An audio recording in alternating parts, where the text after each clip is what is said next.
Something that is mentioned on the poster but is not here in this list of the topics that we are going to cover. The moon sighting, yes. The debate, the argument that we always have.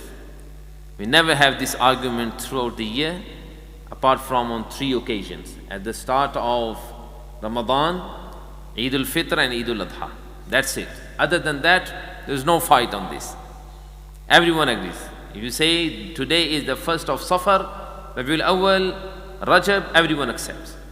But when it comes to these 3 occasions, we differ. What is the ruling on this?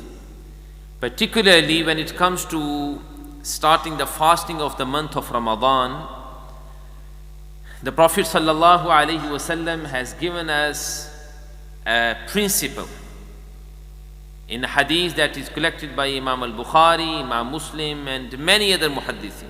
Almost every single muhaddith has collected this hadith of Rasulullah ﷺ. The hadith is, the Prophet ﷺ said, "Sumu liru'yatihi wa aftiru liru'yatihi." Begin your fasting, meaning begin the month of Ramadan by fasting after you have sighted the moon. Wa aftiru liru'yatihi, and stop fasting at the end of the month of Ramadan after you have sighted the moon. This is the principle. This is the criteria, and this is the principle that Rasulullah sallallahu alaihi wasallam has given us. That you begin the month of Ramadan by sighting the moon, and you end the month of Ramadan. Obviously, end the month of Ramadan is the beginning of Shawwal, and that is the occasion of Eid. So on both occasions, the Prophet sallallahu alaihi wasallam has instructed us to start after sighting the moon. And then the next part of the hadith says, فَإِنْ أُغْمِيَ عَلَيْكُمْ فَأَكْمِلُوا الْعِدَّةَ ثَلَاثِينَ أو فَقْدِرُوا لَهُ يَوْمًا فَقْدِرُوا لَهُ ثَلَاثِينَ. Different words in different ahadith. The Prophet sallallahu alaihi wasallam says, if it is cloudy and you are unable to sight the moon, then you should estimate. One hadith says that you estimate the number of days. Other hadith says you should estimate 1 extra day. The third hadith says you should complete the 30 days. So this is the principle. And based on this, we must begin the month of Ramadan, and by this we must end the month of Ramadan, and this is the general principle for the start of any lunar month. Then when we have this principle, why do we differ on this topic, on this matter? One says that, we must follow Saudi. The other group says, no, we can't follow Saudi, they are Wahhabis. So let's follow our own country. But the problem here is that we can't see the moon. Most of the months during the year, it is cloudy. And some other came up with the formula, then in this case it is better to follow the sighting of the nearest Muslim country, which is Morocco. Some others say no, our masjid is Pakistani masjid, so whatever happens in Pakistan we're going to follow here. Different formula, and this is the main issue. The confusion starts when we try to sight the moon and we are unable. As we know, obviously this year is going to be probably the case that, and especially in the winter when it is cloudy, it is very difficult or kind of impossible to sight the moon because it is not clear because of the clouds. Then does it mean that for at least 9-10 months you should continue considering every single month to be of 30 days? Because this is what Rasulullah ﷺ said. This is what the hadith says. If you can't see the moon, then you should complete 30 days. Islamically, the Islamic month is of only either 29 days or 30 days. There is no 28 and there is no 31. There are only two options, either 29 days or 30 days. That is why the Islamic calendar is always 10 or 11 days behind the Gregorian calendar. So this is the case. So can we actually truly act upon this hadith? Can we implement the hadith in our case, in our situation? Not really. Because in this case, you will end up having at least 10 months every year of 30 days, which is not actually true. So what's the solution then? So in the past over 4-5 decades, there have been a lot of debate. Every year, some masajid councils, or within every single city almost, they get together and try to find the formula. And there have always been debate on this, to the extent that on the day of Eid, half of the family in one single household is celebrating Eid, where others are fasting. When the month of Ramadan starts, half of the family goes to the masjid to offer Salatul Taraweeh. The others say, no, it is not Ramadan yet, so we are not going to go to the masjid for Salatul Taraweeh. So what is the solution?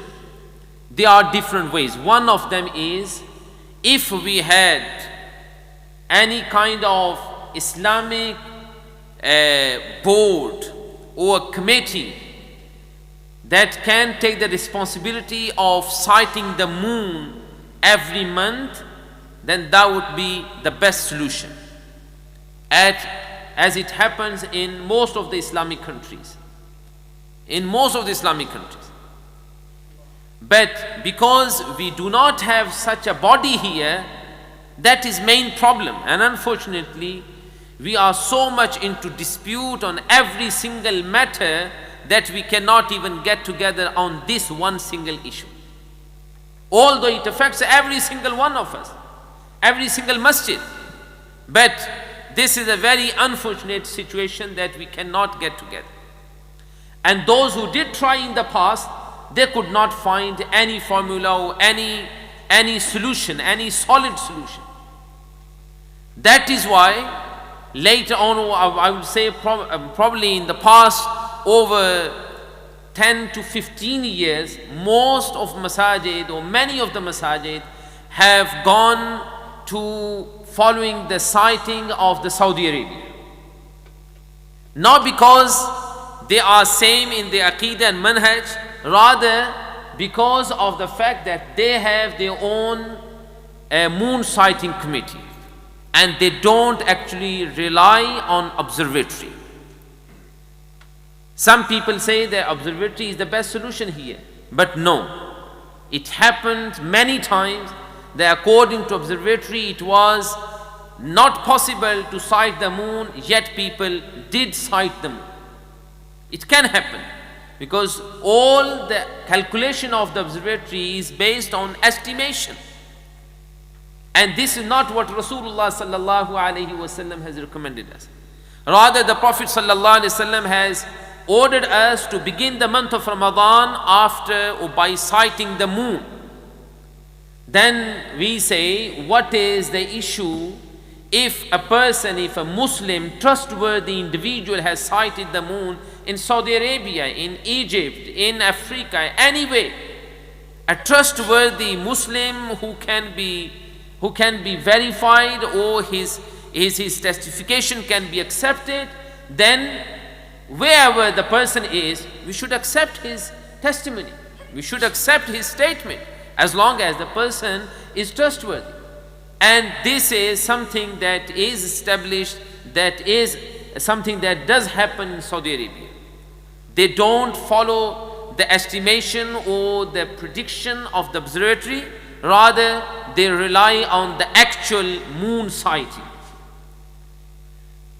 Although when it comes to sighting the moon,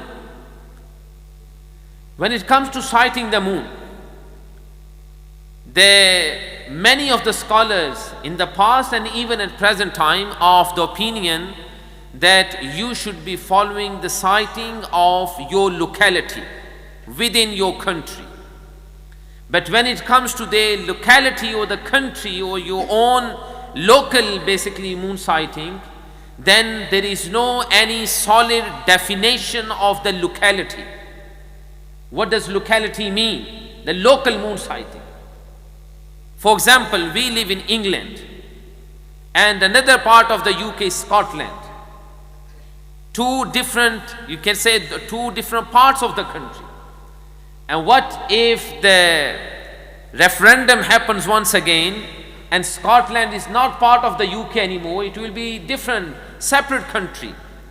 Does it mean that they will have to rely on their own individual moon sighting and they cannot accept the moon sighting of England?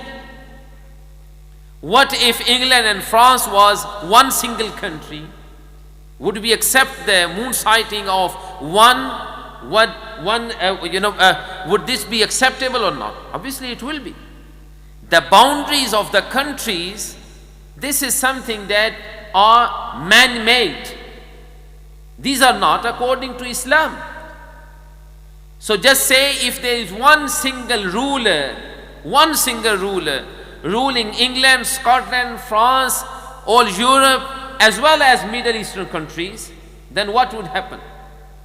If a person sights the moon in Saudi Arabia, in Dubai, in Kuwait, in Qatar, in Bahrain, would the Muslims living in the Europe, would they accept the moon sighting or not? Obviously they would. If the ruler is one, then they would accept. But here we have a problem because the ruler or the government are different. Does it really affect the ruling of accepting the moon sighting of Saudi Arabia or any other Middle Eastern countries? No. And especially those who live in the UK, for them there shouldn't be any problem. Why? Because their night always starts before our night. So if the moon is there on the horizon and it is sighted, then it means we may not be able to sight it because of the weather, because it is cloudy. But it doesn't mean that the moon does not exist. It is there, but we can't see it. And the Prophet ﷺ, when he instructed us to begin the month of Ramadan by sighting the moon, he did not say to us that every single individual amongst you has to sight the moon. No one says this. No one says this. Amongst the fuqaha, amongst the scholars, no one says this. That every single individual who is going to fast during the month of Ramadan, they have to sight the moon. No. Rather, if one individual, one trustworthy individual says that he has sighted the moon, it must be acceptable by whole community. So why it is different that the person who says one individual in the UK or one individual Muslim trustworthy in Saudi Arabia or any other Muslim country? That is why, in order to find the solution and try to keep the unity within the masajid, within the household, within the families, it is probably one of the best solution you can say is to go by the moon sighting of the Saudi Arabia. Secondly, if we were to say no, we are not going to follow the moon sighting of Saudi Arabia or any other Muslim country, then in this case we'll have more and more fight, more argument, more confusion. As I said, there will not be any other formula. And also particularly when the month of Dhul Hijjah comes, we will have more and more argument and there will be more confusion. And particularly when it comes to the fasting of the day of Arafah. And this is something that actually happening in Muslim lands now, in Pakistan, in India. Every year we have big debate. The fasting on the day of Arafah, usually over there in Pakistan, it is 8th of Dhul Hijjah. Whereas Arafah, the day of Arafah, is 9th of Dhul Hijjah. The Prophet ﷺ has recommended us to fast on the day of Arafah. And the day of Arafah is 9th of Dhul Hijjah. And where is Arafah? Arafah is not in Pakistan. Arafah is not in the UK. Arafat is in Saudi Arabia. So the confusion here is that if they fast on 8th of Dhul Hijjah, that is not day of Arafah for them. And if they fast on the 9th of Dhul Hijjah, where In Pakistan will be 9th of Dhul Hijjah, but then in Saudi Arabia, that will not be the day of Arafah, that will be the day of Eid. And fasting on the day of Eid is prohibited. So that is another confusion. That is why for the Muslims living in the West, the best solution in order to get rid of this confusion and this argument is to follow to simply follow the moon sighting of Saudi Arabia. And finally, it is also easy nowadays. In the past, you could say, we did not receive any news until probably mid of the month of Ramadan or until after the month of Ramadan. But nowadays, within seconds, the news reaches you.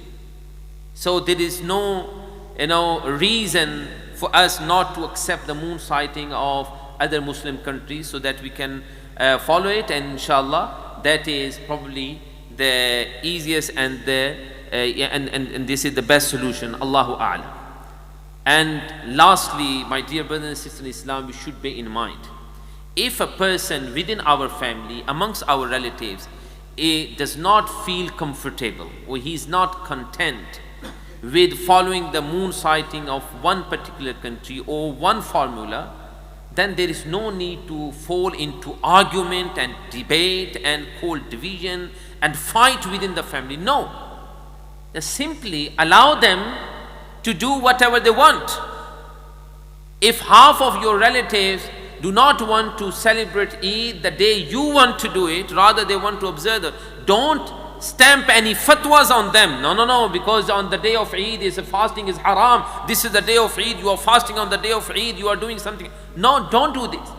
This is a matter of ijtihad. And the scholars have difference of opinion. So unless person does so out of his stubbornness, out of his hatred, then this is a different case. But if the person genuinely believes that this is not the right way of following the moon sighting, then give them their space. Do not fall into argument. The whole purpose particularly of Eid is to unite the ummah.